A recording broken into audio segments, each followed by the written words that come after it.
Oke, Bismillahirrahmanirrahim. Assalamualaikum warahmatullahi wabarakatuh. Jumpa lagi dalam perkuliahan kita, perkuliahan metodologi penelitian pendidikan IPA lanjut. Di pertemuan terakhir kita sudah mempelajari pentingnya penelitian. Nah, di pertemuan ini kita akan membahas tentang 6 langkah pada penelitian pendidikan.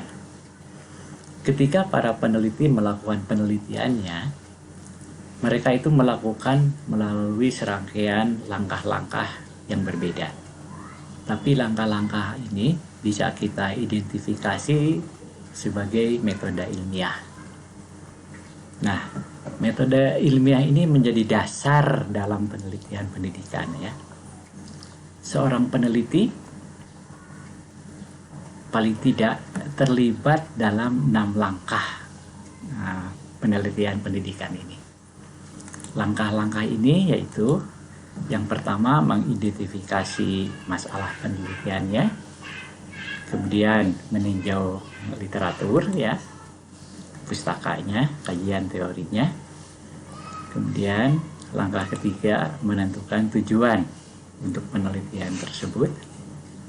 Dan yang berikutnya mengumpulkan data, tentu saja dengan instrumen yang sudah valid ya. Kemudian berikutnya menganalisis dan menafsirkan data. Dan yang terakhir melaporkan dan mengevaluasi penelitian. Ini langkah-langkah utama. Bisa jadi ada sisipan langkah-langkah tertentu di antara langkah-langkah ini. Tapi paling tidak 6 langkah ini selalu dilakukan oleh para peneliti pendidikan. Nah, kalau kita gambarkan proses dari 6 langkah ini seperti ini. Jadi dimulai dengan mengidentifikasi masalah. Anda memulai penelitian dengan identifikasi topik yang akan diteliti. Masalah dalam pendidikan yang perlu diselesaikan. Identifikasi masalah penelitian itu mencakup menentukan masalah yang akan diteliti, mengembangkan justifikasi untuk mempelajarinya, dan menyarankan pentingnya penelitian ini untuk khalayak yang akan membaca laporan penelitian Anda. Dengan menentukan masalah, Anda akan membatasi materi dan memfokuskan, memusatkan perhatian pada aspek tertentu. Kebutuhan, masalah, atau kontroversi apapun yang muncul dari kebutuhan pendidikan itu biasanya diungkapkan oleh seorang pendidik, seorang guru di sekolah, atau pembuat kebijakan, atau oleh peneliti yang lainnya. Yang semuanya itu kita menyebutnya sebagai masalah penelitian. Anda akan menyatakannya di bagian pengantar dari laporan penelitian Anda dan memberi alasan untuk pentingnya penelitian ini dilakukan. Dalam pengertian formal, masalah ini adalah bagian dari bagian yang tertulis yang lebih besar yang kita sebut dengan pernyataan masalah. Dan bagian ini mencakup di dalamnya topik, masalah, pembenaran untuk masalah tersebut, dan pentingnya mempelajari untuk khalayak tertentu, seperti guru, dosen, administrator, pemangku kepentingan gitu ya, atau peneliti lainnya. Penting untuk mengetahui siapa yang telah mempelajari masalah penelitian Anda ini.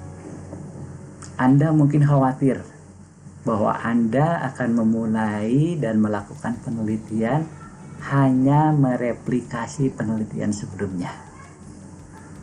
Namun, sungguh ya, kami juga lebih khawatir apabila Anda merencanakan penelitiannya itu tidak dibangun berdasarkan pengetahuan yang ada dan tidak menambah akumulasi temuan pada suatu topik tertentu. Nah, langkah berikutnya itu adalah meninjau literatur. yang merupakan langkah penting dalam proses penelitian.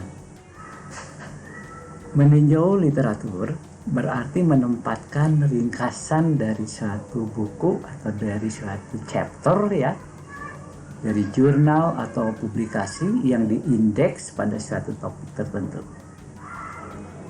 Secara selektif, Anda memilih literatur yang akan dimasukkan dalam ulasan Anda, dan Anda harus meringkasnya literatur tersebut. Nah, keterampilan untuk meninjau literatur itu akan berkembang seiring waktu dengan latihan Anda ini. Anda dapat mempelajari cara menemukan artikel, buku, atau jurnal di perpustakaan. Anda bisa mengakses basis data yang sebagian besar sekarang sudah terkomputerisasi. Memilih dan mengevaluasi kualitas penelitian tentang topik yang sama dengan penelitian Anda. Kemudian Anda merangkumnya dalam satu ulasan ringkas. Nah, jika penelitian masalah Anda ini mencakup topik yang luas, Anda harus memfokuskan pada suatu aspek atau bagian tertentu saja. Anda fokus mempelajarinya di situ.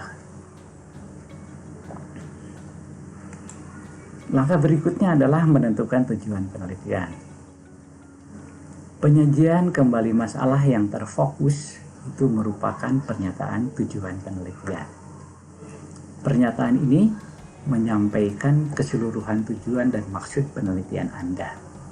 Karena itu, pernyataan tujuan merupakan hal yang penting.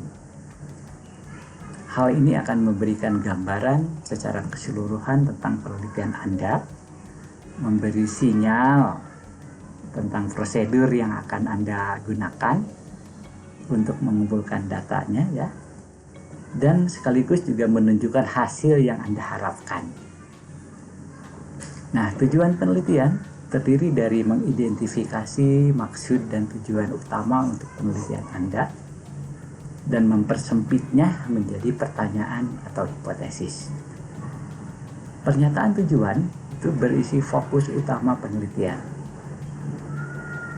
Di dalamnya juga tersirat peserta dalam penelitian Anda serta lokasi tempat penelitian. Pernyataan tujuan ini kemudian dipersempit menjadi pertanyaan penelitian atau prediksi yang Anda rencanakan untuk dijawab dalam penelitian Anda. Langkah keempat itu adalah mengumpulkan data. Perlu bukti untuk membantu memberikan jawaban atas pertanyaan ataupun hipotesis penelitian Anda. Nah, untuk menjawabnya ini, Anda terlibat dalam langkah mengumpulkan data. Mengumpulkan data ini berarti mengidentifikasi, memilih sampel, memperoleh izin, atau mengumpulkan informasi lainnya. Yang sangat penting dalam proses ini adalah kebutuhan untuk mendapatkan data yang akurat. Nah, langkah ini akan menghasilkan mungkin sekumpulan angka ya, dari skor tes misalkan, frekuensi gitu ya, atau informasi berupa tanggapan, respon, pendapat, ataupun kutipan.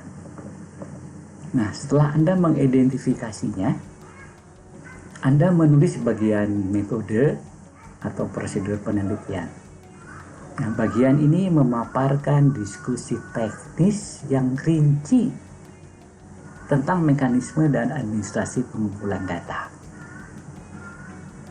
Nah, langkah yang kelima itu adalah menganalisis dan menafsirkan data. Selama ataupun segera setelah mengumpulkan data, Anda perlu memahami informasi yang diberikan oleh individu dari penelitian Anda ini. Analisis terdiri dari mengambil data secara terpisah untuk menentukan respon individu, kemudian menyatukannya untuk merangkumnya. Menganalisis dan menafsirkan data itu melibatkan menarik kesimpulan, merepresentasikan mungkin dalam bentuk tabel gambar, grafik ya. Dan Anda menjelaskan kesimpulannya dengan kata-kata Anda untuk menjawab pertanyaan penelitian Anda. Anda melaporkan analisis dan interpretasi ini dalam bagian laporan penelitian yang kita sebut sebagai temuan dan pembahasan. Oke, langkah berikutnya itu adalah melaporkan dan mengevaluasi. Setelah melakukan penelitian, Anda mengembangkan laporan tertulis dan sekaligus mendistribusikannya untuk memilih audiens. Mungkin ke sesama guru, para pendidik, administrator, ke siswa juga bisa jadi, atau bahkan ke orang tua. Nah, semuanya itu dapat menggunakan informasi Anda dalam bentuk laporan ini. Laporan itu disusun dalam format yang dapat diterima oleh audiens dan ditulis dengan cara yang sensitif ya bagi semua pembaca.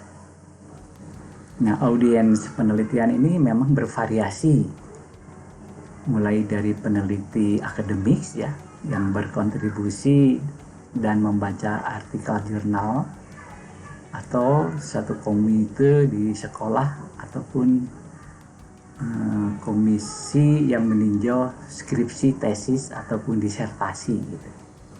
Hingga ke personel pemangku kepentingan di lembaga pendidikan tertentu. Struktur laporan penelitian itu akan bervariasi untuk setiap audiens. Dari format yang formal untuk disertasi ya, hingga dokumen yang lebih informal untuk laporan in-house ya. Namun dalam semua jenis laporan itu, Anda sebagai peneliti perlu menghormati dan menghindari bahasa yang mendiskriminasi berdasarkan gender, berdasarkan jenis kelamin, atau orientasi seksual, atau juga terkait ras atau kelompok etnis tertentu. Nah, audiens untuk laporan Anda itu akan memiliki standar sendiri untuk menilai kualitas dan kegunaan penelitian Anda. Mengevaluasi penelitian itu melibatkan kualitas penelitian yang menggunakan standar dalam pendidikan. Memang sekarang tidak ada standar utama yang ketat gitu ya untuk mengevaluasi penelitian pendidikan ini dalam suatu komunitas penelitian akademik tertentu. Namun ada beberapa cara menentukan kualitas penelitian, terutama penelitian yang dipublikasikan dalam bentuk report laporan yang disampaikan kepada audiens praktisi. Anda harus berpikir dan harus memiliki ide umum tentang apa yang akan menjadi bagian utama dari penelitian Anda. Tetapi isi paragraf dan ide tertentu ini akan terbentuk dan berkembang seiring dengan analisis data, seiring dengan kemajuan interpretasi Anda. Oke. Itu garis besarnya 6 langkah proses penelitian. Dan sebagai tugas keempat, Anda kerjakan, kumpulkan ringkasan dari pembahasan ini di buku Creswell 2012 chapter 1 ya. Seperti biasa dalam 2 halaman A4, margin atas bawah kiri kanan 3 cm. Dan tugas ini dikumpulkan di minggu depan yang akan datang melalui email kami. Sekian perkuliahan kita saat ini. Sampai jumpa pada materi berikutnya tentang desain penelitian kuantitatif dan kualitatif. Assalamualaikum warahmatullahi wabarakatuh.